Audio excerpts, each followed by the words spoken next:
सार्वभौमिक धर्म के 11वें चंद्रमास के छठे दिन एक रात जब पूर्णिमा क्षितिज पर चमक रही थी, जैसे ही दुनिया स्वर्ग और पृथ्वी के बीच संतुलन पर पहुंची, पुण्य और आस्था की शक्ति एक बार फिर कांपने लगी। धर्म की धारा ऊपर से प्रवाहित हुई उन लोगों के हृदयों में जो अच्छाई में विश्वास करते थे। नमो तस्सा भगवतो अरहतो सम्मा संबुद्धस्सा पूरे ब्रह्मांड में गूंज उठा पुण्य की शक्ति को जगाने वाले शब्द। काल के सागर पर पहला सूर्य चमकने से पहले, बुद्ध की शिक्षाओं के जाप से पहले पूरे ब्रह्मांड में गूंज उठे।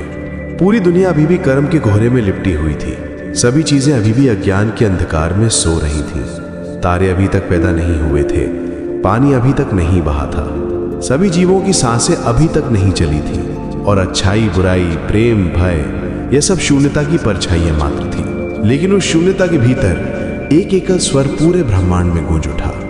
यह धर्म का स्वर था, यह जागृति का स्वर है, यह सभी कर्ताओं के हृदय में बनने वाली बोधि की ध्वनि है। धर्म का पहला प्रकाश उदय होता है जो अंधकार को प्रकाश से अलग करता है। यह एक शुद्ध प्रकाश है, सूर्य का नहीं बल्कि जागरूकता और करुणा का, धर्म का प्रकाश। जैसे जैसे वो प्रकाश फैलता है, वो पर्वतों, महासागरों, श्वास और 4 तत्वों को जन्म देता है। और जब ब्रह्मांड धर्म की शक्ति से घूमने लगता है, देवताओं का जन्म होता है। वे स्वर्ग और पृथ्वी के बीच संतुलन के संरक्षक हैं। 6 स्वर्गों के शीर्ष पर दीप्तिमान सुमेरु पर्वत के ऊपर इंद्र प्रकट होते हैं, जो बिजली के महान शक्तिशाली देवता हैं। तव तिंसा स्वर्ग के शासक, वे अच्छाई की रक्षा करते हैं, बुराई का दमन करते हैं और संसार की रक्षा करते हैं। इससे भी ऊपर ब्रह्मलोक में धर्म और ध्यान के महान देवता हवा में एक सुनहरे कमल के ऊपर पालथी मारकर बैठे हैं, करुणा का अथाह प्रकाश बिखेरते हुए, समय की लहरों में सत्य की धर्म को अंकित करते हुए। सभी जीवों को पवित्रता की ओर वापस लौटने का मार्ग खोजने के लिए वर्ष के प्रत्येक चक्र में जब 9 ग्रह तात्विक संतुलन में पहुंचते हैं और चंद्रमा सूर्य के प्रकाश से मिलता है, चक्र में एक दिन आता है जब स्वर्ग और पृथ्वी के द्वार खुलते हैं और सीध में आ जाते हैं। वो दिन है धर्म ब्रह्मांड के 11वें चंद्रमास का छठा दिन। स्वर्ग में ये वो दिन है जिसे पुण्य के उद्घाटन का दिन कहा जाता है। वो दिन जब सभी जीवों के लिए पुण्य की ऊर्जा रेखाएं पृथ्वी से आकाश तक और स्वर्ग से श्रद्धालुओं के हृदय तक जुड़ेंगी। 11वें चंद्रमास की इस रात चांदनी चमकेगी, धरती को चांदी के प्रभामंडल से नहलाएगी, जल शांत होगा, हवाएं मंद होंगी और फूल सुगंधित होंगे। यही वो समय है जब देवता स्वर्ग से प्रकट होंगे सभी मनुष्यों के कर्म और पुण्य का निरीक्षण करने के लिए। इंद्र इरावन हाथी की पीठ पर सवार होंगे, अपने दीप्तिमान वजीर अस्त्र को धारण करते हुए, और उन मनुष्यों पर दृष्टि डालेंगे जिन्होंने सच्चे मन से अर्पण किया है। ब्रह्मा सुनहरे बादलों के ऊपर विराजमान होंगे, प्रकाश के धागों में धर्म का पाठ करते हुए, संसार पर प्रकाश डालते हुए, शुद्ध हृदय वालों के लिए करुणा की शक्ति जागृत करते हुए। और जब हवा शांत होती है, जल निर्मल होता है, अग्नि शांत होती है और पृथ्वी शीतल होती है, तब तत्वों के 4 संरक्षक देवता पुनः एक हो जाते हैं। वायु मन से दुखों को दूर भगाती है, अग्नि अज्ञान को जलाती है, गंगा करुणा के जल को धारण करती है और सूर्य और चंद्रमा की शक्ति सौभाग्य और ज्ञान के प्रकाश के साथ सामंजस्य स्थापित करती है। उस रात जो लोग शांत मन से श्रद्धांजलि अर्पित करते हैं, वे ब्रह्मांड की शक्ति से जुड़ जाएंगे और अपने भीतर एक आवाज गूंजती हुई सुनेंगे। यह आवाज कहती है कि जो लोग 11वें चंद्रमास की छठी तिथि की रात को धर्म पर अपना मन लगाते हैं, उनके द्वारा संचित पुण्य जागृत हो जाएगा। भाग्य, करुणा और ज्ञान के द्वार खुल जाएंगे और जीवन में फिर से एक नया मार्ग शुरू होगा। इसलिए ये रात केवल पूर्णिमा की रात नहीं है, बल्कि पुण्य के पुनरुत्थान का समय है। एक ऐसा दिन जब स्वर्ग और पृथ्वी विश्वास के प्रकाश से आलिंगनबद्ध हैं। मैं विनम्रता पूर्वक बुद्ध, धर्म और संघ, जो मेरे परम आश्रय हैं, को प्रणाम करता हूँ और सभी धर्मों के संरक्षक देवताओं को यहाँ निवास करने के लिए आमंत्रित करता हूँ। मैं आमंत्रित करता हूँ शक्तिशाली देव इंद्र को, जो इरावन हाथी पर विराजमान हैं और विजय के प्रतीक वजीर को धारण किए हुए हैं। वे बौद्ध धर्म और सभी जीवों की रक्षा करते हैं। महान देवता ब्रह्मा को आमंत्रित करें, जिनके पास शुद्ध ज्ञान और बुद्धि है। वे अपने करुणामय हृदय से संसार को संतुलित करते हैं। वे प्रत्येक आत्मा में शांति और ज्ञान का संचार करते हैं। प्रकाश और शक्ति के दाता सूर्य देव को आमंत्रित करें। ज्ञान की शीतलता चंद्र देवी को आमंत्रित करें। जीवन की श्वास वायु देव को आमंत्रित करें। अज्ञान से अंधकार को दूर करने वाले अग्निदेव को आमंत्रित करें।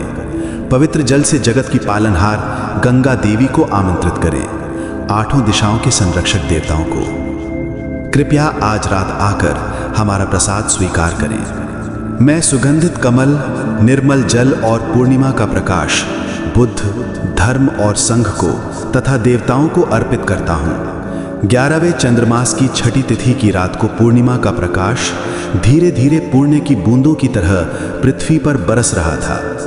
जैसे ही मैंने अपनी आंखें बंद की और अपने मन को ध्यान में केंद्रित किया, मुझे लगा कि उज्जवल आकाश की शक्ति मेरे शरीर में व्याप्त हो गई है। शक्तिशाली इंद्र बादलों के ऊपर करुणा के सुनहरे प्रकाश के साथ मुस्कुराते हुए विराजमान हैं। धर्मात्मा ब्रह्मा ऊपर से ज्ञान का प्रकाश बिखेर रहे हैं। मंद बयार पवन की ध्वनि है। टिमटिमाती मोमबत्ती की लौ अग्नि की मुस्कान है और आहुति के कटोरे में जल देवी गंगा का आलिंगन है। उस क्षण मुझे एहसास हुआ कि मानवता और स्वर्ग अलग नहीं है, बल्कि मन और पुण्य की शक्ति से जुड़े हुए हैं। ओम इंद्राय नमः, ओम ब्रह्माय नमः, ओम सूर्याय नमः, ओम चंद्राय नमः, ओम देवता सप्य देवा अभ्यपूजयामि।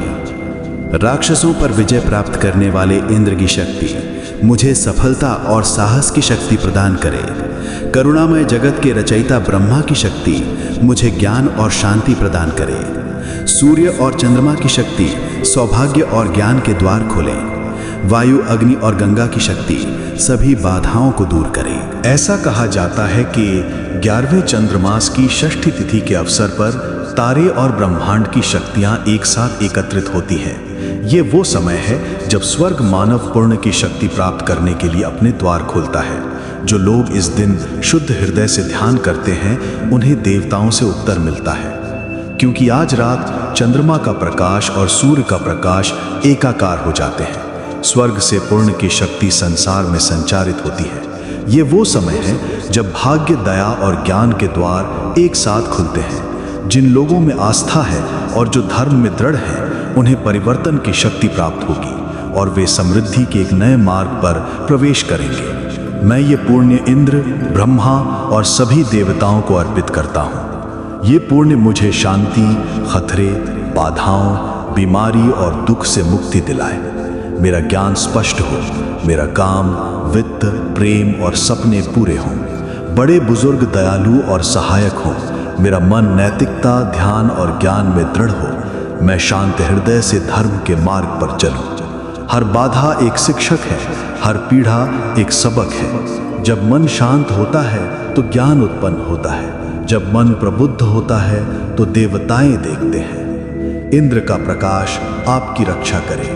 ब्रह्मा का प्रकाश आपके मन का मार्गदर्शन करे। सूर्य का प्रकाश शक्ति प्रदान करे। चंद्रमा का प्रकाश करुणा प्रदान करे। और दिव्य शक्तियां मेरे सिर के ऊपर तब तक निवास करें जब तक मेरा जीवन धर्म में न समा जाए।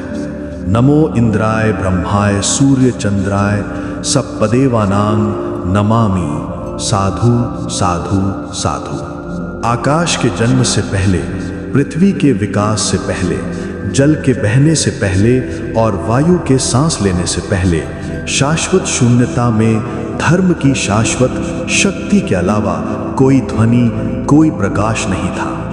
धर्म की रचना नहीं होती, बल्कि वो जन्म और मृत्यु से परे सत्य है। और जैसे ही सत्य ब्रह्मांड के केंद्र से फैलने लगा, एक मंद सुनहरी प्रकाश प्रकट हुआ। वो प्रकाश प्रथम धर्म था, सभी वस्तुओं का आधार। प्रथम धर्म के प्रकाश ने 4 तत्वों को जन्म दिया और उन चारों तत्वों से पर्वत, समुद्र, तारे और जीवन की श्वास उत्पन्न